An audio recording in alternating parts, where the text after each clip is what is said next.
Hello everyone, I hope you all are doing fine. Today we'll be discussing another issue that would definitely come to your mind, and that would be that if you have made up your mind for UPSC CSE 2020-2021, so how should you go about it? Should you keep the job or should you leave the job after graduation? Because especially for students with professional degrees like engineering or medicine, it is really possible that you will get an amazing opportunity right after your graduation. And if at all you make up your mind for UPSC CSE examination, the next major question that would come to your mind would be, should I leave the job or should I just get along with it? First, we will see the pros and cons of such a decision. Of course, the major advantage of having a job along is the job security, and I think it's a beautiful thing to not put all your eggs in one basket. Also, the level of anxiety that you would have if you already have a job, it would be 100 times less if you don't have a job. I can say that for sure. And the source of income also, because you'll be dependent on no one, you will be independent, you can take care of your finances, and also it can help maneuver the interview. I would like to share my interview experience with this regard. In this regard, I was posted as Deputy SP in Morena, so I was already a civil servant, and it definitely invoked interest in interviewers. The chairman of my board was Miss Sujata Mehta. She is an Indian Foreign Service officer, and when she got to know that I was already a civil servant, a women police officer, also in a region as bad as Morena, which is known for, gun violence and difficult policing, I would say. So definitely it invoked her interest. But yes, it also depends that how well are you justifying your learning experience in that particular job profile. So they definitely want to see that what were your learnings, what did you infer from your job experience, and how did it help you turn out to be a well-rounded, mature person who can take decisions, huge decisions, which can alter the lives of lakhs and millions of people. So that is how they expect it from you, and this is, I think, it really helped me. My job profile, my previous job profile, it definitely helped me in posturing myself as someone who can be trustworthy, who can be relied upon. And the next major, I would say, the disadvantages of having a job would be the first one, and first and foremost that bothers everyone, would be time management. But I think that this can be easily dealt with if you're ready to sacrifice your weekends. Even if you have a 9 to 5 job, I think you can make out time for your studies during your weekends or any national holidays or any holidays that you may encounter. Leave issues, of course, one of the major disadvantages is leave issue. For example, I was already in policing, and if you know about policing, it's a no leave job.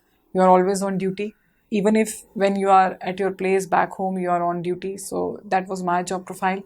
Permission from the employer, I think, for government servants already who are already posted, already working, this is also a major bone of contention. It may occur because I cannot simply take the CSE 2017 without informing my previous employer. Otherwise, they will hold back the permission, and I cannot appear, or I may be even disqualified. So there are times when the employer can give you the permission, and there are times when you have to again go through an ordeal to get it done. And yes, then another major thing would be complacency. Once you have the job, somehow if you feel tired, if you want to give up, so the decision for you gets pretty easy when once you are employed already. For example, I had all the liberty in the world to just simply throw my dream away because I was already in a respectable position, if I talk in terms of that. So these are the things that can, these are the factors which might be running around in your head day in and day out. I think when such kind of confusion comes to your mind and you simply cannot take any decision, cannot tick any particular box, so you should just seek inspiration from people who have done it with a job, and people who did not blame their circumstances, but somehow made something good out of them. So I got to know about Giri Prasad M. Sir.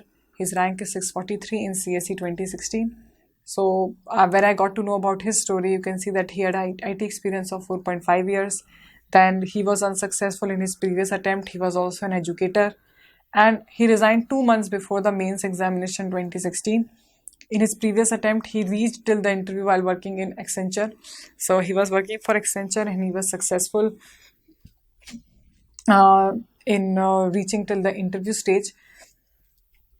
And I would also like to take the opportunity to tell you that 2 plus 4 in totality, in 6 months, you have to go underground.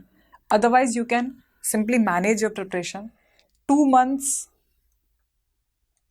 before prelims and all the time between prelims and mains.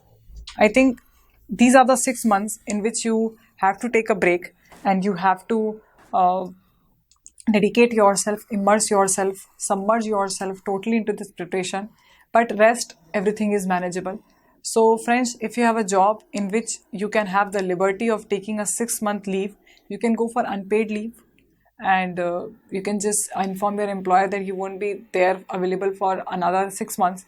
So if you have that kind of a job, if you can afford, if you are privileged enough to have that kind of a job, I personally feel that then you are not required. It will not be required of you to leave the job. It is easily manageable given the time, given the fact that you are ready to sacrifice your weekends and all the time that is left out of the job. In fact, for all the professionals who are working and taking the exam, I have also shared my experience, shared my suggestions on further videos that how can you prepare along with a job.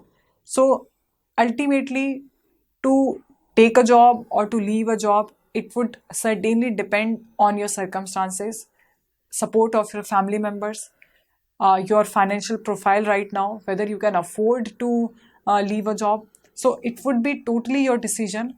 But in either of the circumstances, I can say that if you are determined enough, if you are confident enough, if you are disciplined enough, I think you can definitely crack this examination.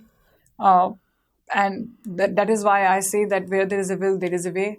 Not just me, I also take inspiration from a lot of people, not just among aspirants or civil servants or successful candidates, but also from people of different fields who have, who fought against all the circumstances, all the wrong circumstances, all the unfavorable circumstances to carve their way out. And I can say that, especially when I'll be sharing my story with you, I can firmly say that you can definitely crack this examination with 8 to 9 hour of job too, given the fact that you have been diligently preparing for the past 4 or 5 months. You have been doing your homework well, your core subjects well, then your test series and everything.